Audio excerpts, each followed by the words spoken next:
அமைச்சர்களின் உத்தரவுக்கு கட்டுப்பட்டு பணி செய்ய மறுத்த போலீசாரை சஸ்பெண்ட் செய்ய கோரி டெல்லியில் முதல்வர் அரவிந்த் கெஜ்ரிவால் அமைச்சர்கள் போராட்டத்தில் ஈடுபட்டனர். போராட்டத்தில் இருந்தபடியே அலுவலக பணிகளையும் கவனித்தனர்.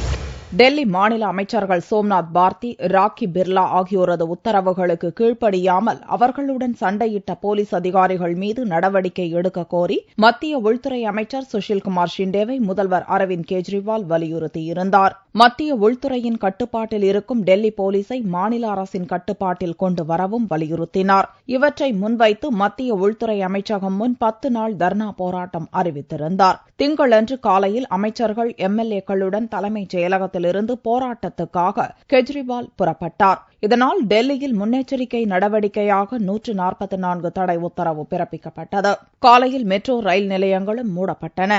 பார்லிமெண்டை சுற்றியுள்ள சாலைகள் மூடப்பட்டன. தடையை மீறி உள்துறை அமைச்சகம் நோக்கிச் சென்ற கெஜ்ரிவால் மற்றும் தொண்டர்களை ரயில்வே துறை தலைமையகமான ரயில் பவன் அருகில் போலீசார் தடுத்து நிறுத்தினர். அதனால் அங்கேயே கெஜ்ரிவால் தர்ணாவில் ஈடுபட்டார்.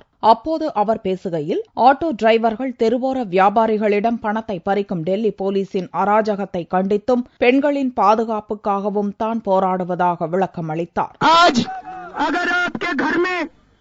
कोई बेटी है, सवेरे स्कूल के लिए निकलती है, कॉलेज के लिए निकलती है, जब तक शाम को वो घर नहीं आ जाती, माँ बाप का दिल धक धक करता रहता है कि वो सब ठीक ठाक लौटेगी कि नहीं लौटेगी। उन महिलाओं की सुरक्षा के लिए आज हम लोग यहाँ पे इकट्ठे हुए। दोस्तों, अपने लिए इकट्ठे नहीं हुए। தர்ணா போராட்டத்தை 10 நாட்கள் நடத்தப் போவதாகவும் இதில் பங்கேற்க டெல்லி மக்கள் திரண்டு வர வேண்டும் எனவும் கெஜ்ரிவால் அழைப்பு விடுத்தார். அதையடுத்து ஆம் ஆத்மி தொண்டர்கள் ரயில் பவன் முன் அதிக அளவில் குழும துவங்கினர். அவர்களை போலீசார் தடுத்ததால் இருதரப்புக்கும் மோதல் ஏற்பட்டது. இதையடுத்து அதிரடி படையினர் வரவழைக்கப்பட்டனர். குடியரசு தின கொண்டாட்ட பாதுகாப்பு பணிகளை மேற்கொள்ள வேண்டி இருப்பதால் போராட்ட களத்தை ஜந்தர் மந்தருக்கு மாற்றும்படி டெல்லி போலீஸ் விடுத்த வேண்டுகோளையும் கெஜ்ரிவால் நிராகரித்து விட்டதால் டெல்லியில் குழப்பமும் பதட்டமும் நிலவுகிறது. தர்ணா போராட்டத்தில் ஈடுபட்டபடியே அலுவலக பணிகளை கெஜ்ரிவாலும் அமைச்சர்களும் கவனித்தனர். கோப்புகளை வரவழைத்து படித்து பார்த்து கையெழுத்திட்டனர். आपको ये धरना नहीं करना चाहिए। हमने जब पार्टी बनाई थी, हमने कहा था ये आंदोलन अभी सड़क पे था और ये सड़क से विधानसभा के अंदर जाएगा।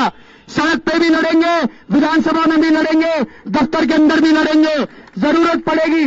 இதனிடையே அரவிந்த் கெஜ்ரிவாலின் கோரிக்கைக்கு பதிலளித்துள்ள மத்திய உள்துறை அமைச்சர் சுஷில்குமார் ஷிண்டே, அமைச்சர்களுடன் வாக்குவாதம் செய்ததாக டெல்லி போலீசார் மீது எழுந்த புகார் குறித்து விசாரணை நடப்பதாகவும், விசாரணை முடிந்ததும் சம்பந்தப்பட்ட போலீசார் மீது நடவடிக்கை எடுக்கப்படும் என்றும் கூறினார். டெல்லி போலீஸை மாநில அரசின் கட்டுப்பாட்டில் கொண்டு வர முடியாது என்றும் ஷிண்டே திட்டவட்டமாக கூறினார்.